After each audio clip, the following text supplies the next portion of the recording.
안녕하세요. 지난 시간에 아테나, 아프로디테, 헤라 이 세 여신들 중에서 누가 가장 아름다울지에 대해서 파리스가 심판하게 되었다라고 말씀드렸는데요. 그렇다면 이 세 여신들 중에서 누가 가장 아름다웠을까요? 그래서 이 시간에는 이 세 여신들에 대해서 간단하게 프로필을 소개해드리고 실제로 얼마나 아름다웠는지에 대해서 한 명씩 순서대로 살펴보는 시간을 갖겠습니다. 먼저 아테나에 대해서 설명드리겠습니다.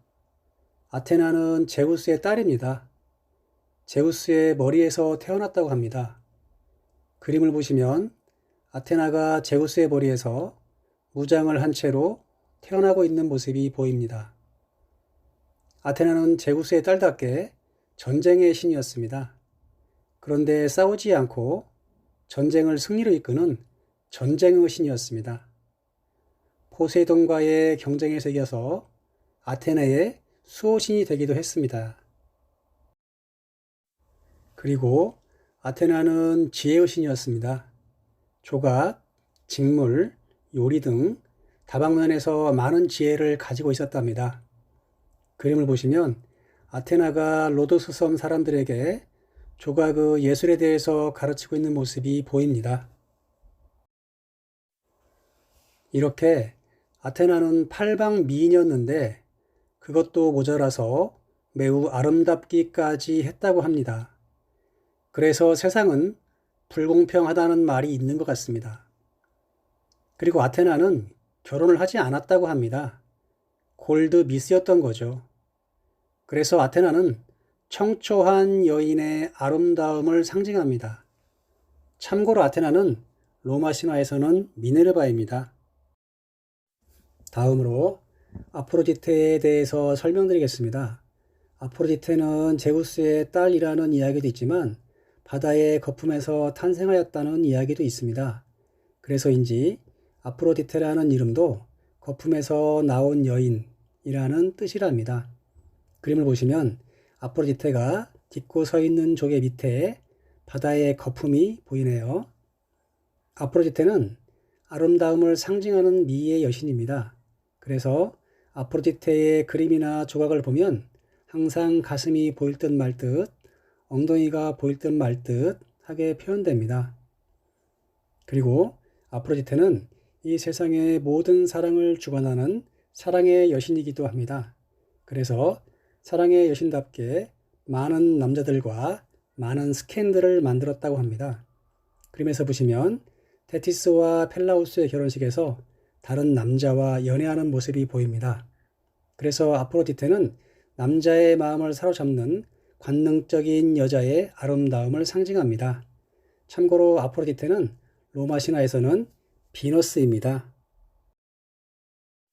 마지막으로 헤라 여신에 대해서 설명드리겠습니다. 헤라는 제우스의 부인입니다. 그런데 제우스의 친누나이기도 합니다. 헤라 역시 아테나나 아프로디테에 빠지지 않는 미모를 가지고 있었습니다. 그렇기 때문에 제우스가 자신의 누나임에도 불구하고 헤라를 부인으로 삼은 것이지요. 그런데 제우스는 결혼 후에도 엄청나게 바람을 피웠다고 합니다. 그래서 헤라는 질투의 여신답게 제우스가 바람을 피울 때마다 바람을 피우는 상대방 여자들에게 무서운 복수를 했다고 합니다. 그림을 보시면 제우스와 이오가 바람을 피우는 장면을 헤라가 발견하는 모습이 보이네요. 그런데 이런 헤라의 질투와 복수는 모두 가정을 지키기 위한 노력이었습니다. 그래서 헤라는 가정을 지키려고 하는 정숙한 여인의 아름다움을 상징합니다. 참고로 헤라는 로마 신화에서는 유노입니다. 자, 지금까지 세 여신에 대해서 간단히 설명을 드렸는데요. 이 세 여신을 현재의 모습으로 표현한다면 어떤 모습일까요? 아테나는 지성과 미모를 겸비한 세련된 커리어 우먼이라고 할 수 있습니다. 그리고 아프로디테는 매력과 미모를 겸비한 연예인이라고 할 수 있습니다. 그리고 헤라는 화려함과 미모를 가진 재벌가의 안주인이라고 할 수 있습니다. 그렇다면 과연 파리스는 이 세 여신 중에서 누구를 가장 아름다운 여신이라고 심판할까요? 여러분들은 누가 가장 아름답다고 심판하실 건가요? 청초한 여인의 아름다움을 상징하는 아테나, 관능적인 여인의 아름다움을 상징하는 아프로디테, 정숙한 여인의 아름다움을 상징하는 헤라. 과연 누가 불화의 여신 에리스가 던진 빨간 사과의 주인이 될까요?